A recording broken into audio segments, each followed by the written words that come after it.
Okay, y'all can see the screen, hopefully. All right, Psalm chapter 5, Psalm chapter 5. All right, we're going to start there. And of course, we're going to start with verse number 1. Psalm chapter 5, and we're going to start at verse number 1. To the chief musician upon Nehiloth, a psalm of David. Give ear to my words, O Yahweh. Consider my meditation. Hearken unto the voice of my cry, my King and my God, for unto thee will I pray. Right? Some of these things are going to be, it's always straightforward. Um, However, it's just good to still see the thought process, the mindset, and the words that are used for these things. Okay, because once again, some of these are applying right there in that time. Some of these things can translate through times and generations and be edifying to this day. That's why we continue to read these things. Right. So give ear to my words. So hear them. Okay, because there is a big misconception in the world that I can do whatever and I can just, say a prayer to God and he's going to hear me. He has to respond. He has to, no, that's not how it works. Okay. It is his mercy and his love and his compassion towards us, all right, that he will give us an ear to hear our supplication and our cry. Okay. We should never get cocky as in, oh, he's going to do, no.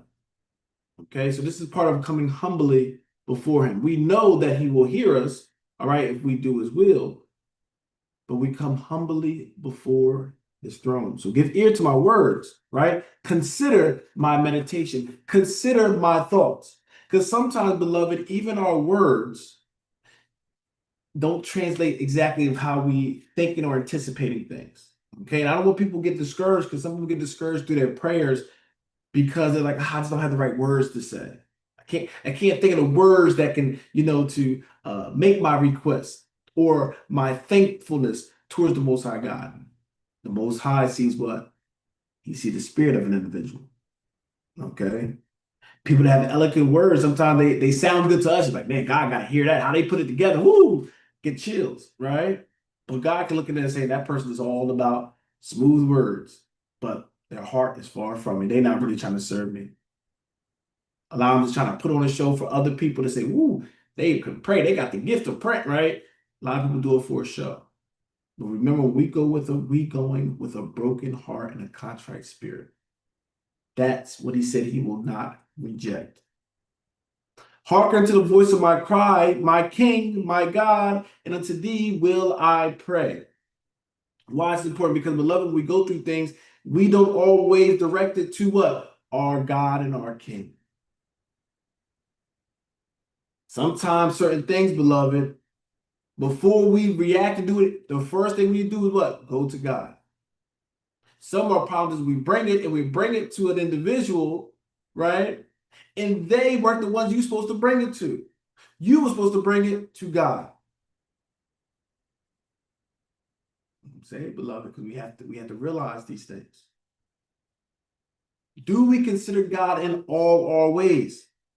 Now you get upset. You had something on your spirit. Then this person was supposed to, comfort this will do right, and you get upset. But did you do the proper thing and bring it to God first? God might have told you, nope, you're just gonna wait. Nope, don't bring it to this individual. That might be too heavy for that individual. Sometimes we don't think about that. That burden you trying to get off you, sometimes it can be too heavy for the other person, but it's never too heavy for God. Okay, let him have a chance to help and to hear your cry and supplication. But sometimes it can be our lack of faith when we go a different route. Okay. Now, there's nothing wrong. You go to God and still, go to different people with certain things, right? But you want to be spirit led, beloved. Because a lot of people can't handle certain things. And a lot of people, you don't want to know certain things. Okay, so make sure we're going to our God first, crying out to him first, and asking him for the directions that's best for you. Anybody got anything before we move forward? All right.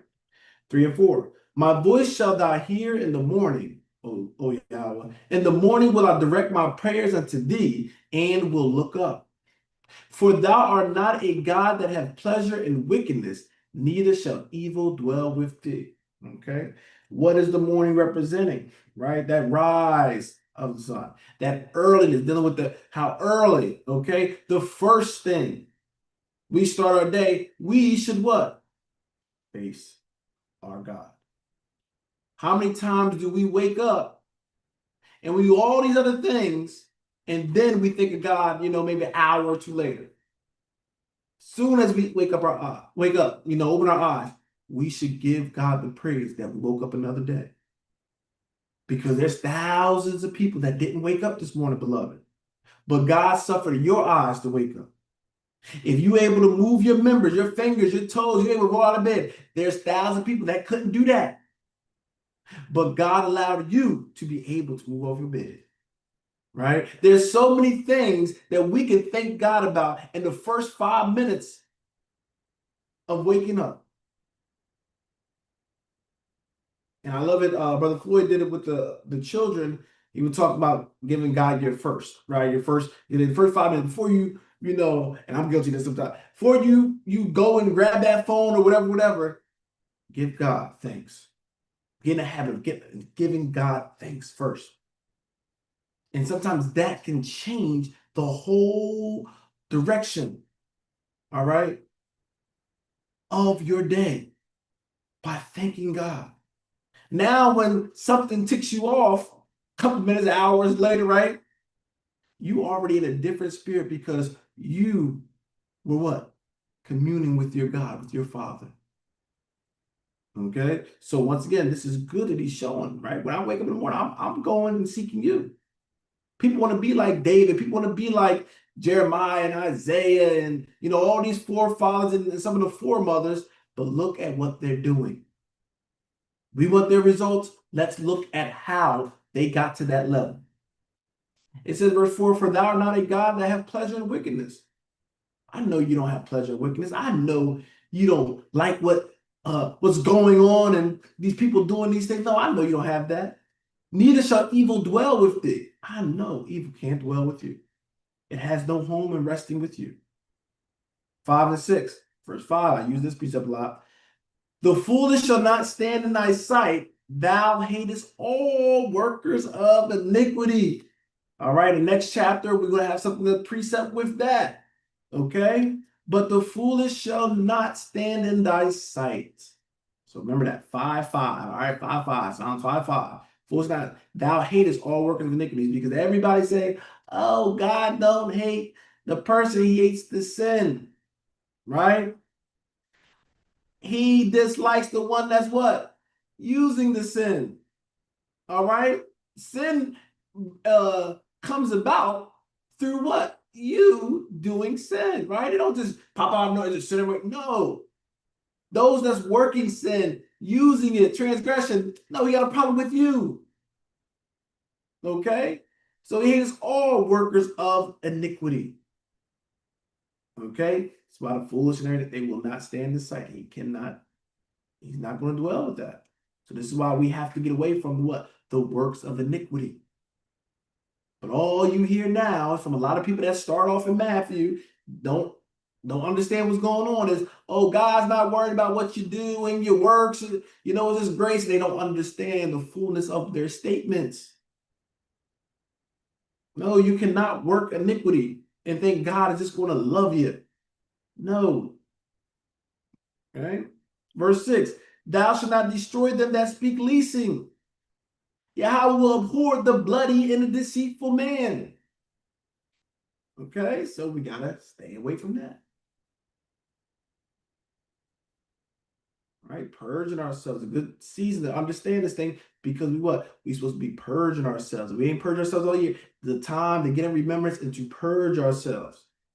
Get back in line and tune with the Spirit, beloved. Anybody have anything? All right, 7 and 8. But as for me, I will come into the house in the multitude of thy mercy. And in thy fear will I worship toward the holy temple. Okay. It's a good one. But as for me, all right, you know that all this stuff is going on, all the wickedness and evil and transgressions of God's commandments and laws all around me. People forgetting about God, the works and the actions all around me. He said, but for me, ain't about what's happening in the world. Why didn't you serve me? But don't you see all that? No, he's not asking that. What did you do? Are we going to make excuses? Or are we going to stand on the truth that God delivered to us? But as for me, I will come into the house, into thy house, in the multitude of thy mercies. That's what's in the house of God, the multitude of mercies. You want mercy, you got to approach the what? House of the Lord. It says, me, I come to the house of mercy. And we know there are multitudes of mercy because they what? Renewed every morning. Right? And the world get that confused. Yeah, they renewed every morning, but I don't mean you want to get that every morning. You have to do the qualifications to receive this mercy.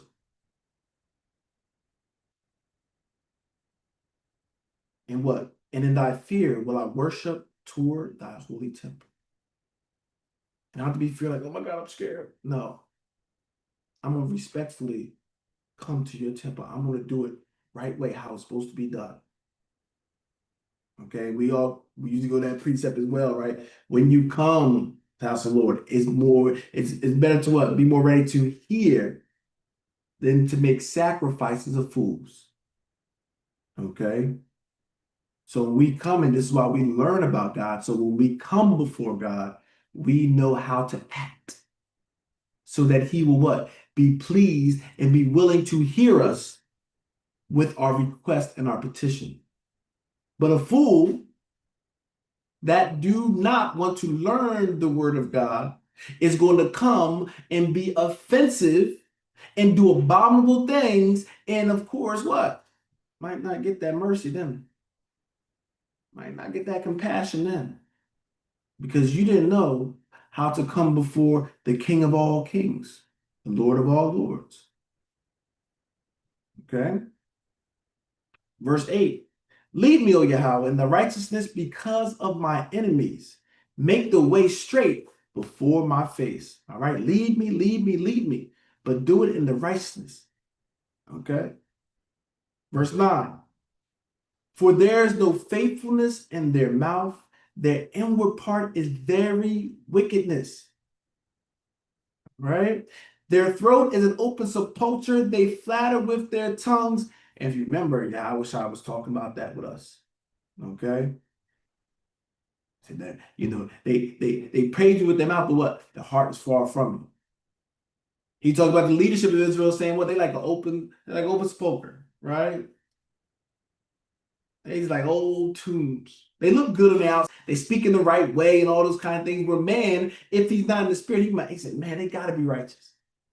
But Yahushua didn't look at the outer, but look at the righteousness and look at the spirit of the individual. He realized that what? Nah, they just like a made up tomb, right? You go to the tombs and some of them look real decked out and nice, and all they do is hold what? Dead bodies. And this is how some of the leadership is. They don't got the spirit of God dwelling them. They just an open sepulcher. A bunch of dead individuals coming to them and joining with them.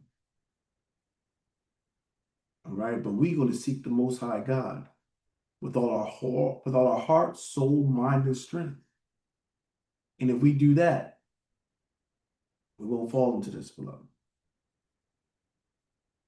Verse 10. I'm sorry, anybody have anything? Verse 10. Destroy thou them, O God. Let them fall by their own counsels. Cast them out in the multitude of their transgressions, for they have rebelled against thee. But let all those that put their trust in thee rejoice. Let them ever shout for joy, because thou defendest them.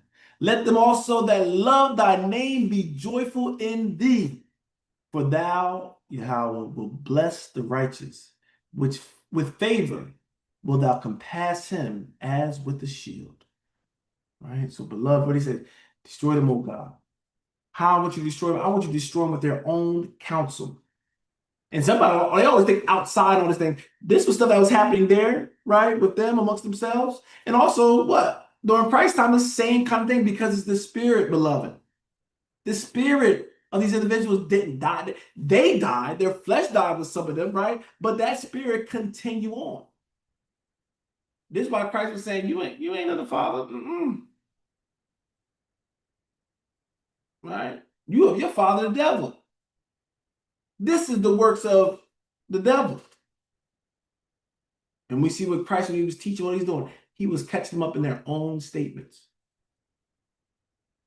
They trying to what? They will come to him trying to try him, trying to trick him, trying to catch him up. And guess what? He will throw a question back at them, and what? They'll be messed up in their own counsel. Man, we didn't think of that. And now, oh, if we answer like this is going to be bad to them. But if I answer like this, oh, we're stuck. And that's how we'll get up here messing up in their own counsel. Because when you're not meaning to do right, when you're not meaning to do right, you're going to get caught up in your own wickedness. This is why when you're doing this thing, you want to come in with a pure heart. A pure heart don't mean this thing ain't hard. A pure heart don't mean you won't stumble sometimes. A pure heart don't mean there ain't times you feel like you want to faint. Pure heart's in your mind saying, I want to love God. I want to love him. And I'm not going to give up. Just like that woman that was going through the crowd. Said, I got to touch him. If I could just touch him, I know I could be healed. And that's sometimes the process we're going through, beloved. If I could just touch the hem of his garment. If you have that mindset, beloved, you will find him. You will touch the hem of his garment. And you will be made whole. Guaranteed. All right? But why is he saying just to destroy them? Just because they offended him? Cast them out of the multitude of their transgressions. Because they're trying to destroy others. Guess what? Let that destruction come back to them. Now, see what he's saying? Not just trying to, no, they're trying to use faulty counsel to destroy somebody. Their multitude of transgressions. For they have rebelled. Listen, for they have rebelled against thee. This ain't something personal with me. They're going against you. Destroy them from going against you. Tear their things down that they have built up to go against you. Let all those that put that trust in thee rejoice. Beloved, if we trust God, don't care what the enemy's doing. Don't care what they're doing. Winners focus on winning. The righteous focus on righteousness. Let the wicked focus on being wicked. What does that have to do with us? Right? Let's focus on righteousness. If we put our trust in, guess what? We can rejoice. They don't understand why we're rejoicing, but we know. It says we can what? Shout for joy. Because what? We know that God defends us. These things belong to the righteous. This is the assurance that belongs to the righteous. All right? And I love that last part. With favor will thou compass him as with a sheep. He is our buckler, our strong tower, our constant help in the time of trouble, our shield and our pavilion. He is our protection, beloved. Sometimes we are complaining about things that the Most High allowed to touch us. But if we only see what the Most High was protecting us from, we will rejoice with the little things that we have to go through. It's the small things the Most High allows us to go through for our benefit, for our strength. But the things that can destroy us, God has put a hedge around us. Our faith, when it gets weak, we don't understand that.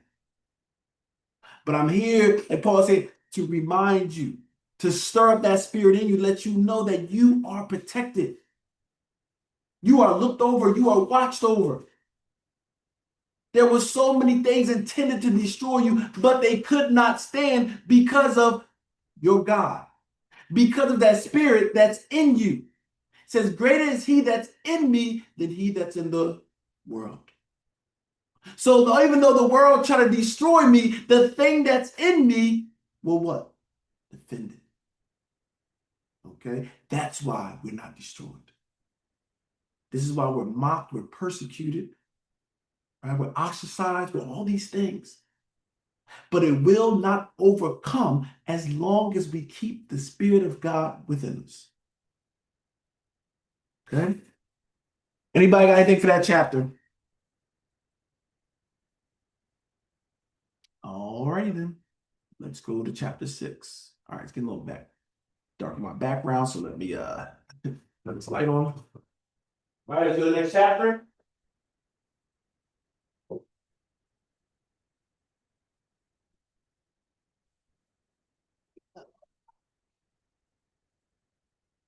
All right. Psalms chapter 6. Psalms chapter 6. It's a little better. Okay. Psalm chapter 6 and verse 1.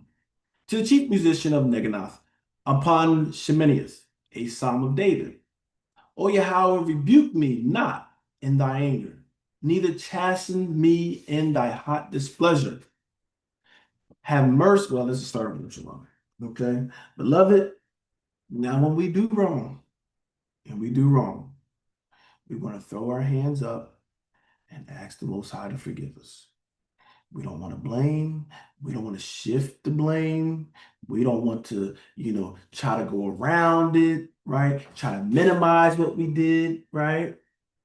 But all those things Satan wants us to do, so what? That it will get us away from the healing that we need. Okay? So he said, rebuke me not in thy anger. I know what I did offended you. I know it made you upset. I don't want you to deal with me when you're upset.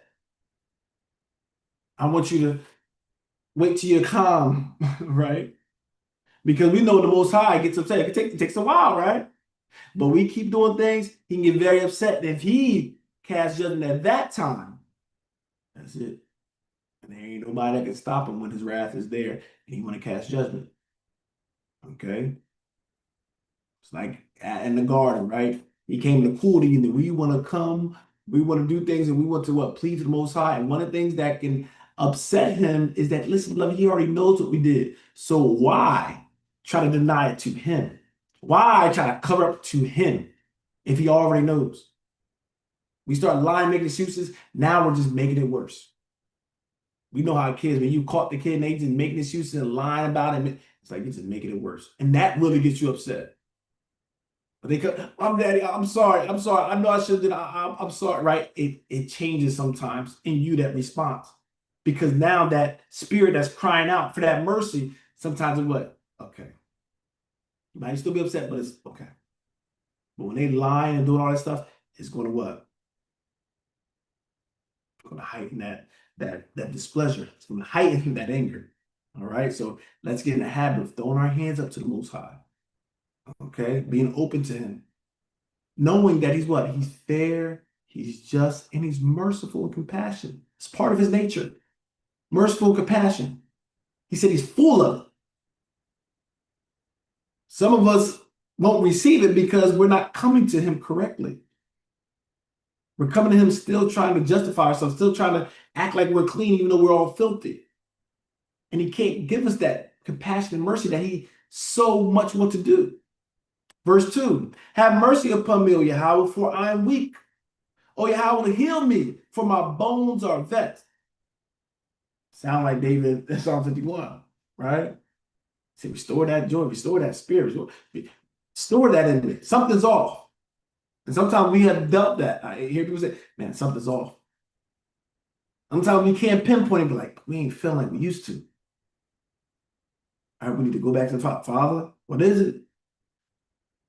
Is it a season? Are you trying to get my attention? Is my dedication that did it fall? Restore it. Because I need your joy in me, because we know that the joy of the Lord is what? Our strength. So when you're not getting that joy, you're not filled with that joy, you're losing what? Some of your strength. Okay? So you go to the source. Verse 3 and 4. My soul is also sore vexed, but thou, O Yahweh, how long? Return, O Yahweh, deliver my soul. Oh, save me for thy mercy's sake.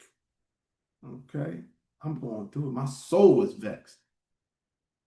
And my soul's like, save me. How long is it going to take for you to do this thing? Right? Someone getting impatient. I need saving right now. How long do I got to wait? Deliver me. Have mercy. Verse 5. For in death there is no remembrance of thee. In the grave, who shall give thee thanks? Right? When we dead, it's done. We're sleepers. We can't acknowledge them. No remembrance. When we're in the grave, who should give thanks? Can we thank him in the grave when we're dead? No. That's why the scriptures talk about it. A living dog is better than a dead lion. Yeah, when the lion's living, he's greater than a dog, but when he's dead, he can't do nothing. Same thing with us, beloved. This is the time to rejoice. This is the time to shout. This is the time to give him thanks. This is the time to give him praise. Why you can. Even when we live in it, says the what? The young, right? The strong. You rejoice and do what you do. When you're young, you got the mobility, you got the energy.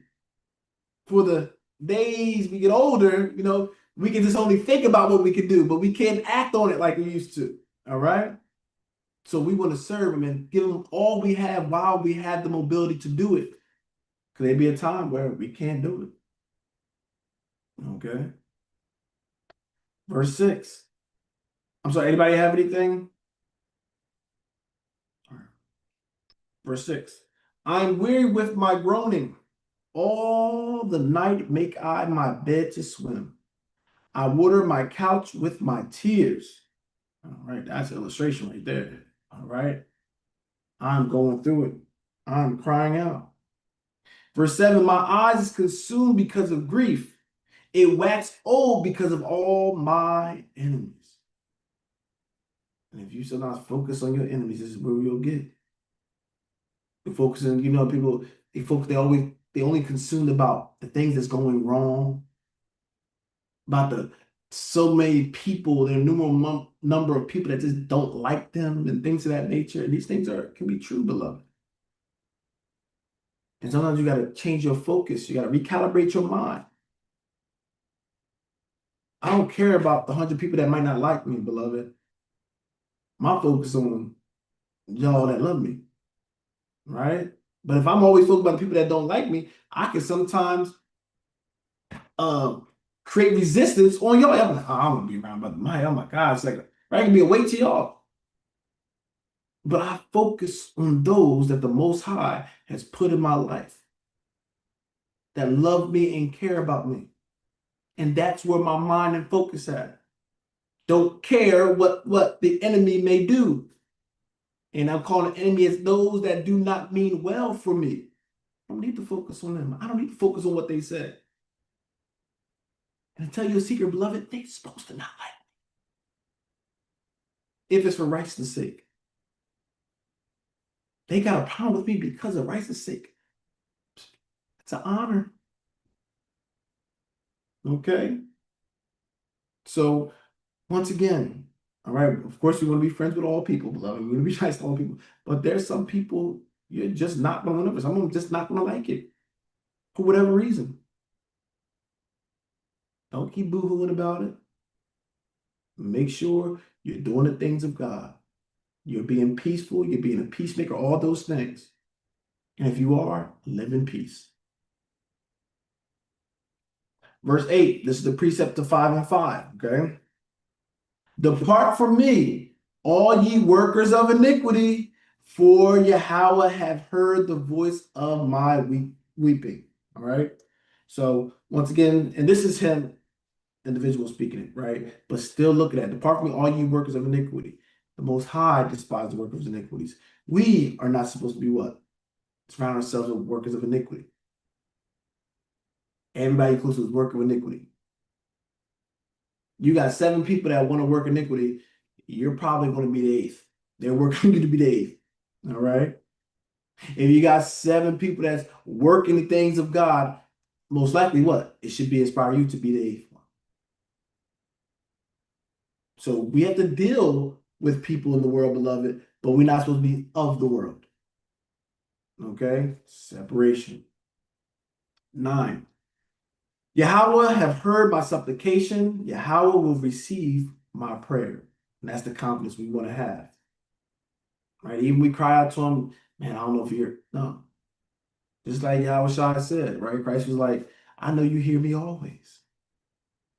Why can I be not why can I be confident like that? Because I did what you said, and I know what I believe in what you said. You told me if I do X, Y, and Z, this will happen. So when I'm doing X, Y, and Z, I know this is going to happen. It might not happen how I imagine it to be, play out how I think it should play out, but nonetheless, I know it's going to happen. Because not because of me, but because you are true to your word and you are the true and living God. That's why I can just bank on it. Lord, you said if I do this, you'll take care of my every needs. I just want to focus on doing this.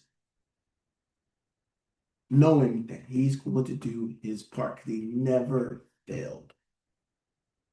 That's something strong, beloved. Never failed. Never got defeated. Last verse, verse 10. Let all my enemies be ashamed and sore vexed. Let them return and be ashamed suddenly. Okay. And we want to bring shame to our enemies, not because of vengeance that we have done or taken against them, right? Because vengeance of the Lord. But because we trusted in God, we want our enemies to realize that God we are dealing with. The God we deal with, we don't have to lift a finger. We don't have to do the things you try to destroy us with. We don't have to try to do those things back to you. We just have to serve our God. And he will turn those things that you have tried to do to us, he can turn it back on you. That you feel ashamed.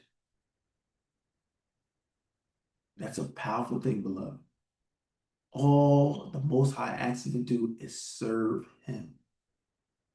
And he said, I'll take care of the rest. You don't got to worry about the downfall of your enemies. You don't want to worry about how they're going to get it. You just serve me. That's it. That's how he's the Most High at it, beloved. Let's put our mind to serving him as we go into this season, putting our mind to Lord, how can I serve you better? Let's cut out the world. The world got too much space in our spirit, beloved. Folks, what can I do better? How can I be a better child of God? Create in me a new heart. Clean me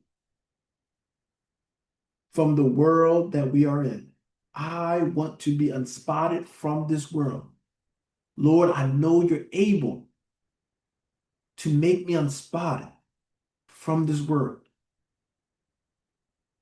But beloved, we have to believe it, okay, with all our heart, soul, and mind and strength once again. All right. That is Psalm chapter 5 and 6. Psalm chapter 5 and 6. I try to drag it out a little longer, beloved. But I can't make that hour with this, okay? Did anybody have anything? Well, we shut it down.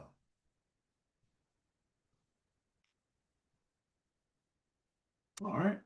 Um, we will end it there. We will end it there to our online people who are watching through YouTube. We say Shalom and Yana Batham, which means peace, and we love you all to our online family. All right.